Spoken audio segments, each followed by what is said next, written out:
Call the meeting to order. Welcome everybody here. I'd like to call Councillor Susan Penner to bring the opening, please. Thank you. Good evening.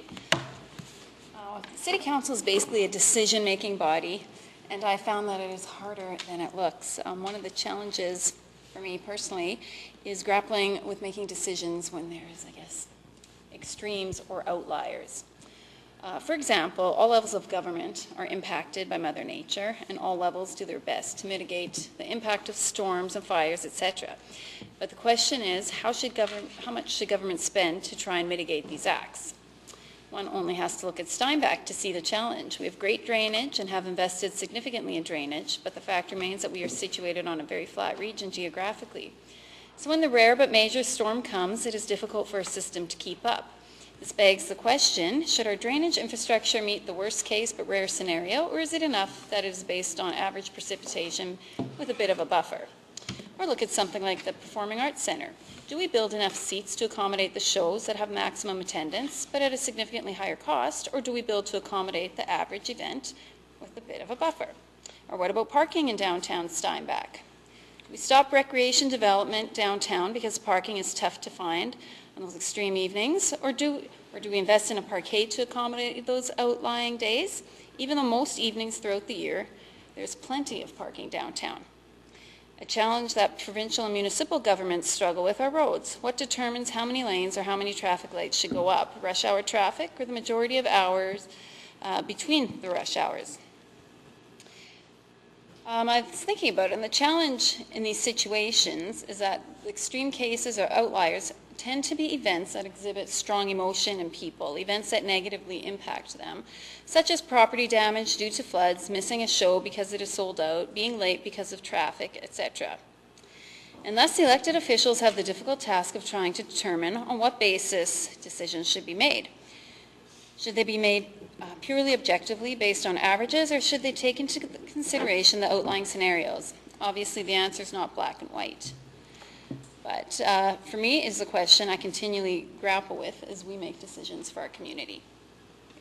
Thank you, Councillor Penner. We have the agenda in front of us. Just want to have a clarification on the agenda itself, and that is the conditional use hearing will be on 90 Brandt Street. I'd like a motion to approve the agenda, please. Councillor Funk, seconded by Councillor Swagstra. Any discussion? Call for the question. All those in favour? Carried. We have the minutes in front of us from May 17th. Can I have a mover, please? Councillor Seaman, seconded by Councillor Funk. To accept. Thank you. Any discussion?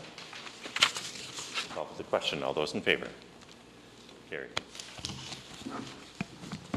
There's no business arising from the minutes at this time. We will now move to 9A, the accounts payable in the back of the book. Can I have a motion, please, to approve the accounts payable? Councillor Penner, seconded by Councillor Funk. Any discussion? Call for the question. All those in favour? Carried. We have the financial statements ending April 30th from the back of the book as well. You've all had a chance to review them. Can I have a motion, please? Councillor Seaman, seconded by Councillor Funk. Any discussion? Call for the question. All those in favour? Carried. We have the hydro street lighting on page 13. This is a usual situation that we deal with. There's a motion on the bottom of the page. Can I have someone approve that, please? Councillor Swagstra, seconded by Councillor Penner. Any discussion? Call for the question. All those in favour? Carried. We have the building permits for May on page 14. Council, you can see it was a significant month as well, $10.35 million. We have almost $22.5 million of permits so far this year. For the end of May, I think that's an excellent start, and we continue to hear about a lot of what's going to be happening, so it's really good to see the economy booming here, doing well here in Steinbach. There's a motion on the bottom of page 15. Can I have someone move that, please? Councillor Fair, seconded by Councillor Funk. Any discussion? Call for the question. All those in favour? Carried. There's business licenses on page 16. Can I have a motion, please? Councillor Swagstra, second by Councillor Funk. Any discussion? Call for the question. All those in favor? Carried. We are now at 7:35, and so we'll move to the public hearing. This is 6A. This is a conditional use CU-2016-03. This is in regards to 90 Brandt Street, starting on page 4. Close the council meeting, open the public hearing. Mr. Workentine, can I ask you to introduce this, please? Members of council, this is conditional use application CU-2016-03. Owner of the property is 688-1492 Manitoba Ltd. with the applicant being Mr. Joseph Martel. Purpose of the conditional use application is to allow a tattoo parlor and tattoo supply shop to locate on the subject property. Notices as required under the Planning Act have been issued. There are no registered objections on file. General purpose and review of the property is that given the zoning of C2, which is commercial community zoning, is generally appropriate for this type of retail establishment. Subject to any comments that may be received during the public hearing, recommendation from administration is for council to approve the application. Thank you. We do have the applicant here today. Is there anyone here wishing to object to this file or have any questions? Anyone here wishing to object or have any questions? Third time, is there anyone here wishing to object or have any questions? Seeing none, does the council have any questions for the applicant? Does the applicant wish to speak at all? All right, thank you. Then we will close the close the public hearing and open the council meeting. Council, how would you like to proceed? Councillor Swagstra. I'll make the motion that we approve. Thank you. Second by Councillor Funk. Go ahead. Thank you, Mr. Mayor. The application is for a tattoo parlor, as has been noted, and should be noted. The reason this is a conditional use is because we want to make sure that this is an appropriate location, and this is. This is at 90 Brandt Street, which is a C2 commercial community zoning. That's surrounded by other commercial. The information that we've also been provided indicates that the hours will be reasonable from 11 to 6. No minors permitted within the establishment. So I think on the whole it's an appropriate use of the property, and that the conditional use should go ahead. Thank you. Anything further? I have nothing else to add. It's just that I like to see businesses growing, new businesses coming to our town, and this is exactly what's happening. And Councillor Swagstra took care of it very nicely. I have nothing to add, but I do just want to say thank you. Anything further from council? Anything in closing? Call for the question. All those in favor? Carried. Thank you. Councillor Swagstra, will you be the first person to City of Steinbach. Yeah, right there, eh? Right there. Unless we change it. Let's get a bestie. All right. Thank you. It is approved. All right. Questions of council. Are there some questions from, that council has either for administration or for the mayor? Councillor Siemens. Through you, Mr. Mayor, to administration. June 17th is the start of summer in the city again. And last year during summer in the city, the Highway 12 was under construction as well. And it was slow to 2 lanes or 1 lane of traffic each way, so 2 lanes of traffic. Is there any way that we can talk to the contractors or as a city deal with the contract so we can have 4 lanes of traffic open as we welcome people to our community that whole weekend? I could certainly make that request and go through the appropriate individuals to see if that can be arranged. And your request is for the entire Summer in the City event? I think from Thursday night through to Monday would be, hopefully we attract 150,000 people into our community. Wow. Not all at the same time. That would be an outlier. Wow. That would be extreme. Do you want to do that based on all right. I certainly can see what arrangements can be made. It will depend somewhat on the construction schedule or what type of changes may have already been made to the traveling lanes, but I will certainly make that request known. Okay, thank you. Councillor Penner, you had a question. to administration. I was just wondering if you could enlighten us on the Great Tent Caterpillar invasion of 2016. I'm just wondering, I'm getting a lot of comments about that. If the city's spraying, when it's going to be, I guess, when they're going to die, etc. Some of those kinds of questions. Do you have any insight? Well, I do have some background, and perhaps that will alleviate or at least answer some of the questions that are out there. It isn't that frequent that the city does have to endure the invasion of forest hen caterpillars. From my understanding is while the caterpillars have been present in many locations, it's not a heavy infestation, from what I understand. For the most part, the hatch and feeding cycle that they're currently on is already tailing off. I've been told that the caterpillars should be disappearing in the next 2 to 3 weeks. While there is some defoliation of trees throughout the community, it has also been passed on to me that it isn't a significant stress on the tree if it's only for one season. And an answer to your other question is the city has undertaken a very limited spraying program specifically for Main Street. That was actually completed last week.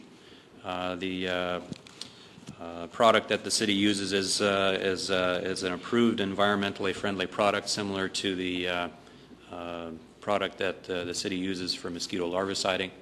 But it did, or at least the spraying was done at a time that was least disruptive to any business owners on Main Street, but there is no plans to proceed with any wider program at this time.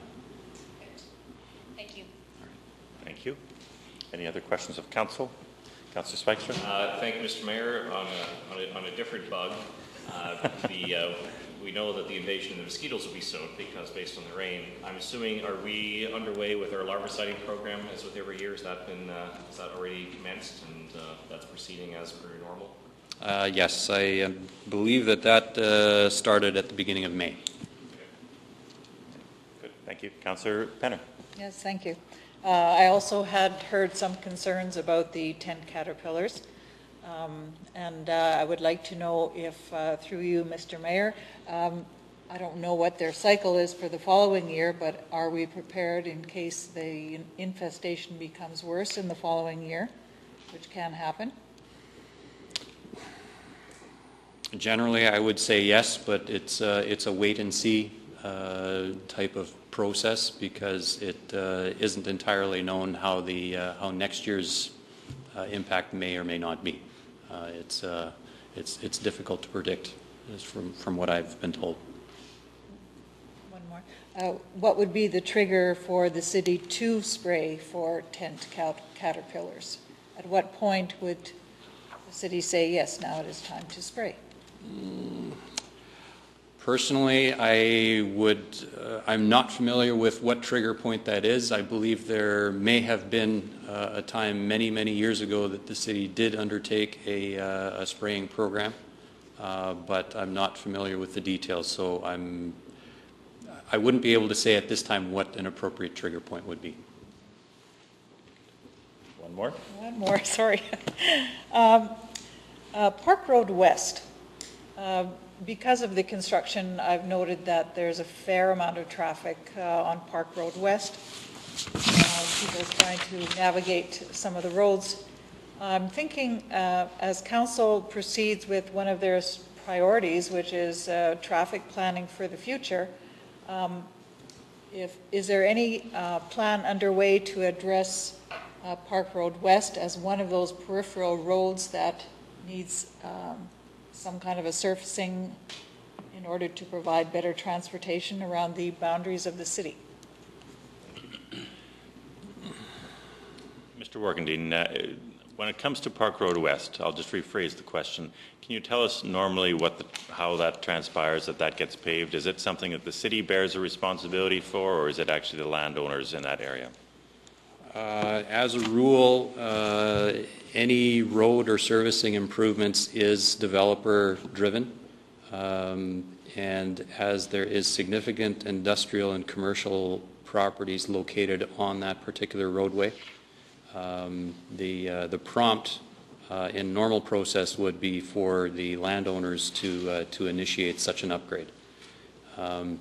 The challenge with Park Road West is it is a fairly heavily traveled route for light vehicle traffic as well as heavier vehicles related to commercial and industrial uses. The profile for Park Road West, at least up to the point where the fronting properties are developed, is a 4-lane, and it's not determined with certainty as to what the ideal configuration for that roadway is at this time.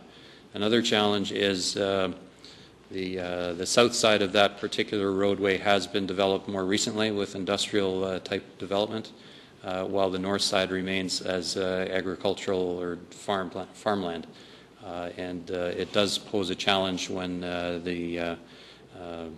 only one side of a particular roadway is developed, and it does pose a challenge to actually proceed with funding those kinds of road improvement projects. I think there's an important question there, and I think that's something that, as we look at the not only our periphery road program, but also our traffic management ideas, I think that'll be an important question to ask. Not only is that road something that needs to be paid for by some of the developers in that area, but is there a component that we are responsible for as well as a more as a road that is actually used by a lot more than just the local individuals. So it's a good question, and I think that'll have to be answered. And as we look at our programs over the coming months, I think that's important. I dare ask another. Is there another question? I have a follow-up question.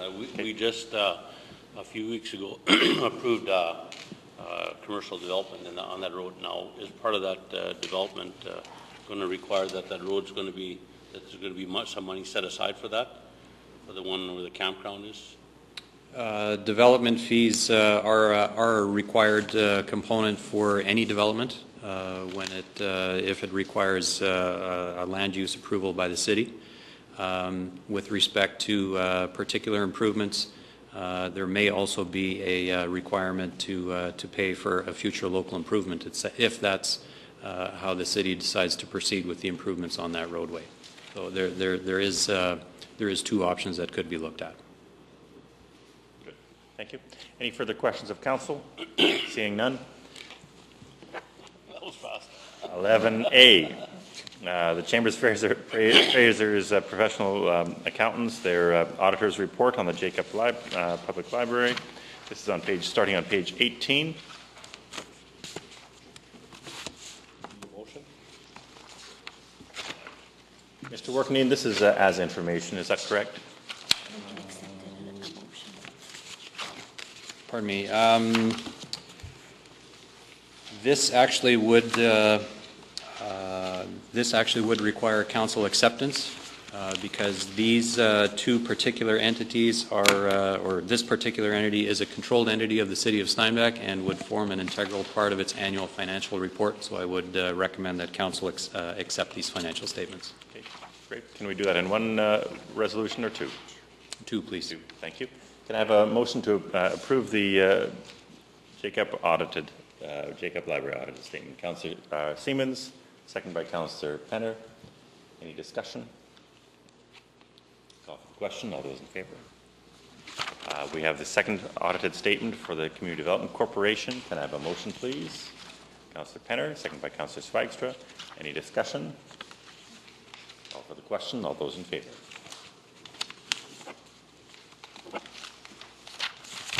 We have 11C. This is on page 38. This is the Headway program. This is a request for funds. Take that as information. We have 11D, the Minister of Canadian Heritage. This is the grant approval on page 39. Take that as information. This is not the grant that we're necessarily looking for in the big picture, although we do appreciate this one. 11E, the Seine River Conservation District information. or minutes. Take that as information. All right. Can I have a motion to adjourn, please?